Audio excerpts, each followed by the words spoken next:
G'day everybody, welcome to our most exciting tracker session for the OGR once every day and around about this time, if not this time, later in the day at another 4 hours later.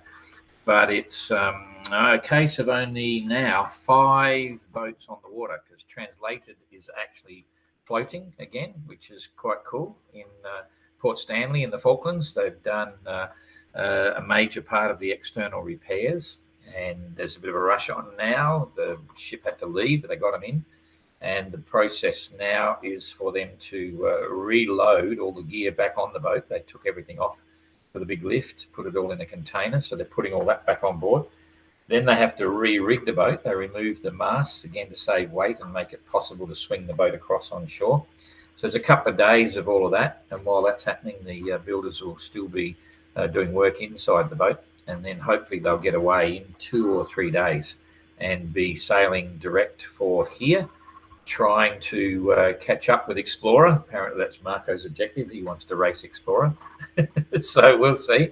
And yeah, it's good to hear that the plans so far are falling into place. Still lots to do, but it's looking encouraging for a March the 5th start for the 13 boats in the Ocean Globe Race. So that's cool. It's the 20th of February.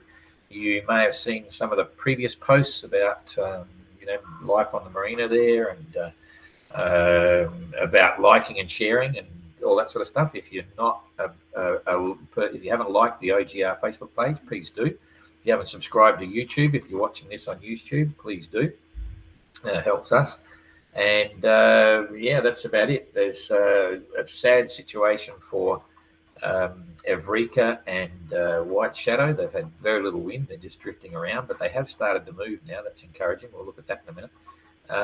And what else is happening here? The routine now is every day the chatters goes on WhatsApp. So what's happening tonight? What's happening tonight? So there's been some, obviously when a boat arrives, there's always one big, huge party for each boat.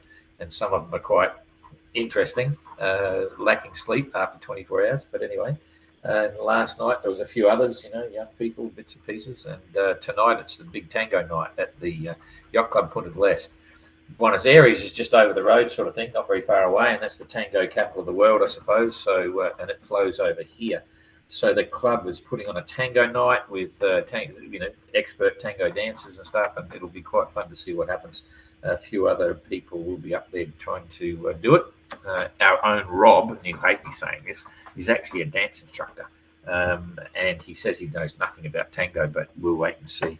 He's quite an accomplished dancer, but another story. And his partner runs a school and all sorts of things.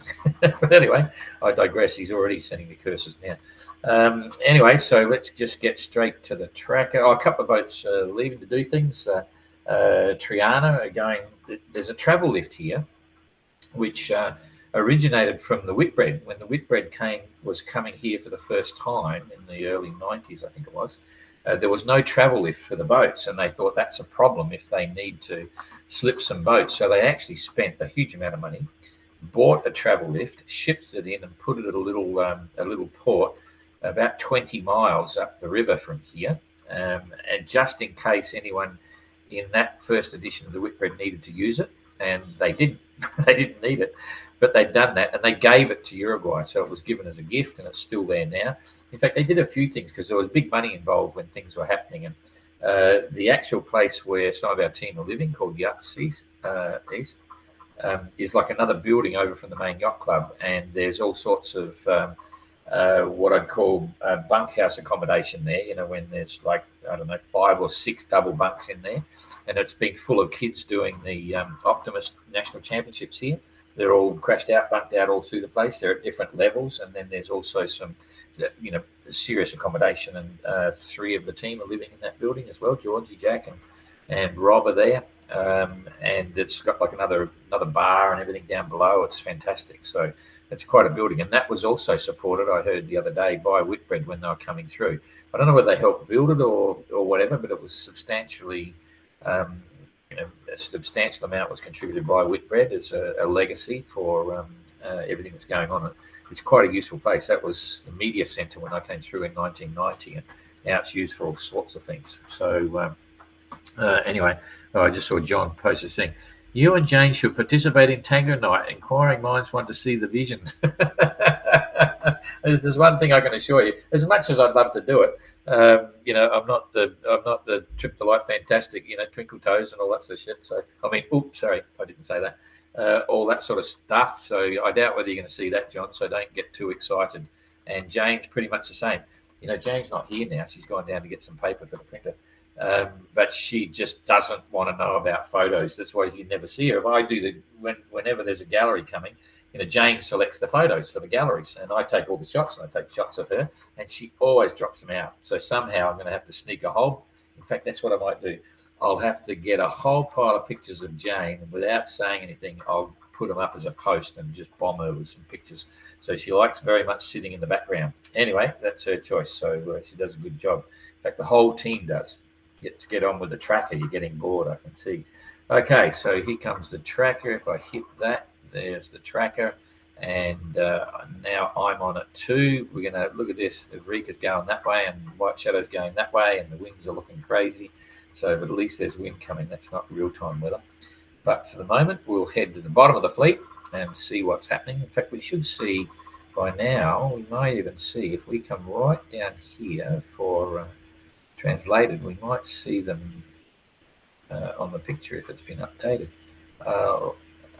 Should we try? Yeah, what the hell, there won't be that many people watching this, so we'll zoom in and see if they've moved at all, or if they're actually on the wharf still. Oh, wrong one. And zoom right in here and get a picture of where they are. It's quite fun doing this. It's just like Google Earth. It's no big deal, but it's kind of fun. Oh, they've moved to the other side now. So,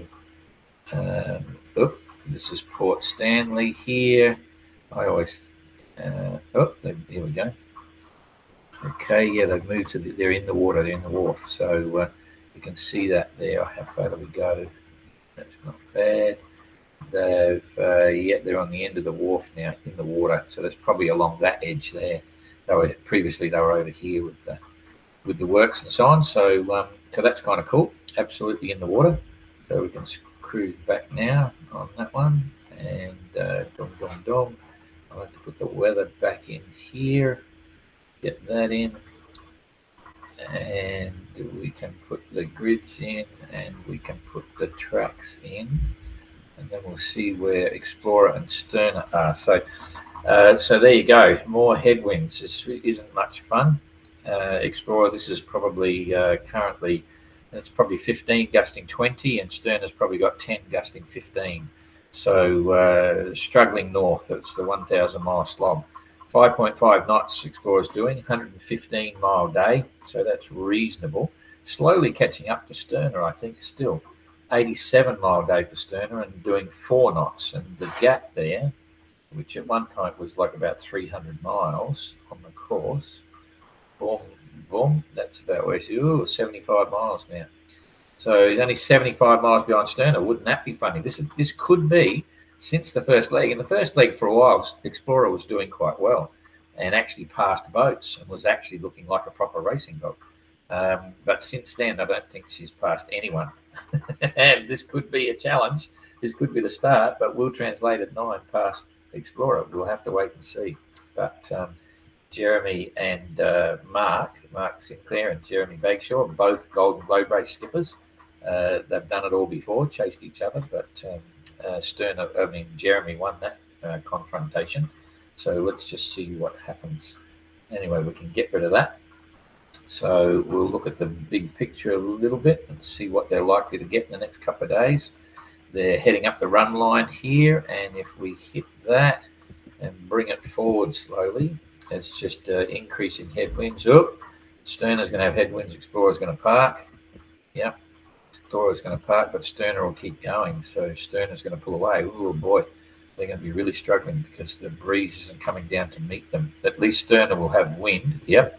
Oh boy, he's sitting there for 2 days potentially, and by then, like Explorer's going to be still wallowing here. Sterner's going to pull away probably 100 miles in the next 2 days. So that didn't last long. Bask in the glory, Explorer, while you can, because it looks like it's not going to be So hot for forward progress. Let's just see what's happening here. Just all headwinds all the way through. This is now coming to the end of the 22nd, all headwinds and fluky stuff. So slow going there. Okay, let's now have a look at the two which are due to arrive sometime very soon. White Shadow last night was absolutely flying. She was doing 7.5 knots or something because the wind was from behind, so the mast is not going to fall back. It's just pushing forward. So they must have stuck everything up and gone for probably a spinnaker or something. I'm not sure because it was only light winds, but they were doing 7 knots and they only had 70 odd miles to go. Or 80 miles to go, but I knew they'd park this morning, and that's exactly what happened. Let's bring it back to the real-time weather. So this is an indication, and if we look at that, we can now see that White Shadow is doing 4.1 knots, and they have only 62 miles to go to the finish. The problem is that even right now, there is a transitioning of the wind direction at the moment. Previously, it had been light this way and then coming a little bit further north, but now it's going to the east, which is good because you can see here, if that was the correct wind they're getting, White Shadow could start heading straight up here and start aiming more towards Punta del Este. And for Evrika, they would absolutely not be heading that way. They would tack onto port tack, on starboard tack, I mean, and start coming up here. So they're going close to beelining it for Punta del Este. Now they're doing 2.2 knots with virtually no wind, and they did a 112-mile day, but they are within striking distance because Evrika's only got 49.7 miles to the finish. So if they're saying 5 miles an hour, 5 knots every hour, for just 5 knots, they could be there in 10 hours. Now it's 1 o'clock local time. That would be 11 o'clock tonight. That's not going to happen because I've got windy here, and I'll show you in a minute, just to show you a bit more detail on the wind. If we pull this through, you see the wind's going to increase, but see how it immediately, within hours, so this is now local time, this is about 11 o'clock tonight, 10:30, 11 o'clock tonight, so in about 9 hours, it's going to be northeast, and that's directly from where they want to go, right? So they're going to have to tack again. They'll be tacking port tack, starboard tack, port tack, and so on. So it makes it very hard to calculate the exact distance of what's going to happen here. And also, you'll see, it's bad news for White Shadow. They're much further down to Leeward, so they'll be coming up here, and then they'll have to go across here and then back again that way. But Evrika's looking a little bit better. And then you get into the next day, and you can see straight away it's lightening off. Now, this is tomorrow by about 10 o'clock in the afternoon, 10 o'clock in the morning, rather. So it depends how quick they can get up there. What I think is going to happen, in fact, I'll show you the windy now. Let me go. First of all, you'll see the position. So the position is 35 degrees, 45 south, and 55 west. So 35 degrees, 30 near enough to 35, 45, and 55 south. So if we now come back to windy, and I hit this one, back to be live, hit that, and you should be looking at windy. Okay, there's windy, and now I go to windy here. The 35, 45, that's about where they are at the moment. Okay, right here. Maldonado is the town just up from Punta del Este, and I don't know whether we'll get there. No, that's too far. So we'll just go one back here. This is where Punta del Este is here. It's right on Maldonado. This is where they are now, about 50 miles from that. And this is a much more accurate forecast of the weather they're likely to be experiencing right now. This is the ECMWF forecast. If you haven't seen how this works, there are 3 computer models, and you can see the pressure gradient is nothing. The wind gradient is nothing. 5 knots from the northeast this way. If I go to the GFS model, it's showing a little bit more wind, 8 knots, but it's still from the northeast. And if I go to the icon, nothing again. So you can assume that there's pretty much nothing there right now. I favour the ECMWF model, and they're going to be just sitting here until the wind kicks in. And yesterday when I looked, it was about 5 o'clock this afternoon. So if I hit the time bar here, it moves the forecast forward. There's 3 o'clock, still not there. 4 o'clock, and that's 5 o'clock there, and it's starting to come in from the east. East at 9 knots, they could make it pretty much direct for Maldonado. put a list, and if we go through how long is that going to last, well, by 10 o'clock, that's 10 o'clock there, the wind has increased 15 knots, but it's northeast, and that's right where they want to go for. So depending on how far they can get up in that easterly, they may be up here, which will shorten the distance they've got to tack to get in. And that breeze will actually then hold until early hours of the morning, just at dawn. So here's 7 o'clock in the morning. See, the wind's completely dropped again around here. This is it's going back to 10 knots, 8 knots, 7. So it's going to be a drifter coming over. So to cut a long story short, the way I have to calculate this is measure off the tacks in distance and look at the total distance they've got to sail to get there, and then we will actually know, estimate the speed and so on. But my gut feeling is that they're going to arrive somewhere after midnight in the early hours of tomorrow morning, and that will be basically determined by wind direction and wind strength, which is potentially very fluky, because once we get to that, it's a whole new ball game.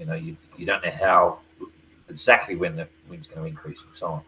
So that's that. I don't think we need to worry about the leaderboard right now. There's only 4 there. Translated definitely doesn't matter, but it's not really a big deal for even Explorer. I mean, White Shadow and Evrika. So expect to see them. I'll post an ETA as a post on Facebook, and I think it will be saying sometime between 2 and 6 o'clock in the morning tomorrow morning, local time. So that'll be between 5 o'clock and 9 o'clock UTC on the 21st. So there you go. Okay, I think that's about it. I'm trying to think of what I've forgotten. I can't remember. You probably saw the Q&A session there. I've let rip with a little bit of news there. You might not normally listen to the Q&A, but I mentioned a few things which could be intriguing for you. I give them a bit of a boost for some people listening to the answers. Anyway, great news to translate. Yep, back in the water. Thanks, Clara. All good. Your sailing day is getting closer and closer, and your husband will be here sooner rather than later. ETA for Explorer, they're about 600 or 550 mile away, so it's going to be about 4 days. I think 4, maybe 5. So still been holding it for their ETA between 24 and 25 for not long after I left New Zealand. So it's all working about right. And Sterner will probably be about 3 days after Explorer, because Explorer is pretty hot. Anyway, okay. So Kathleen, morning from Waveland, Mississippi. What, translated in the water? Well, yeah, it is. I think Rob can help with that. Yeah, so we won't talk about it. How much does the fact that these guys are really racing help to keep them motivated versus cruising around? That's a very tricky question, because they're all racing. I take the Mickey out of Explorer because I can because I know them all. And it's just a bit of a joke that we have between ourselves. But yes, they are actually racing, and they will be driving harder than it would be if they were cruising. But you take a boat like Triana, and yes, they're racing, and they have no relevance, no comprehension of what it's like to go cruising. So they're trimming all the time, the whole deal. And when translated with them, well, a lot of the boats, all Maiden and Penjuic, translated, Triana, Galliana, Jeepers, all those boats, they're absolutely dead hot racing. But I don't think Explorer's at the same level, and I don't know whether Sterner is either. They're still racing, but there's racing and there's racing. That's the best way to explain it. And it does keep them motivated. It's not just a cruise. I think everyone has that element there, that it is a race, and so I think it's very important for their psychology as well. So that's the easiest way to explain that. Thought you would take us the ratings through the roof. Yeah, that would, yes. Okay. Fantastic news about translator. Thanks, Simon. Yep. Does it take 2 to take? It takes 2. Yes, absolutely. We got no idea really. It'll be a fun night. This came up the conversation a long time ago when we got here. There were some plans we arrived early, and there were some plans for some to go to Buenos Aires and check out tango stuff there, but it didn't happen. And then Hermina, who's sort of like the manager in the club, said, "Oh, we could do a tango demo here," and this, that, and the other. I said, "Oh, really?" Well, and all of a sudden, bingo, it's on. So we're quite looking for, a few of us looking for it. All the maiden girls are going, so all the boys will be going too. That'll be interesting. The maiden girls, when they go out on an event, you don't know what to expect, but it's always a wow factor. They always look great. They're always smiling, having fun. They're an incredible team. They bond really well. Like, it's really, I got to be careful how I say this, because whatever I say might be taken wrong. Lovely day out there. But as a group of women and girls, they get on really well. And it's really like a big family. It's quite amazing to see and very exciting. So I'm sure they'll have fun tonight. So anyway, Carl, we have more fun as a team, but a great adventure. So yep, it's cool. My Business Explorer will arrive 25th, no later than that. Yep, you're right. Ahoy, g'day, Captain Joey and Clara. Tango originates from the River Plate, Argentina and Uruguay. And it's going to be a great evening. Yeah, cool. Clara lives here, so knows all about it. Okay, that's it. Thanks for that. And we will see you again tomorrow as the numbers dwindle and then they get down. If it's, they'll all be in by then for sure. So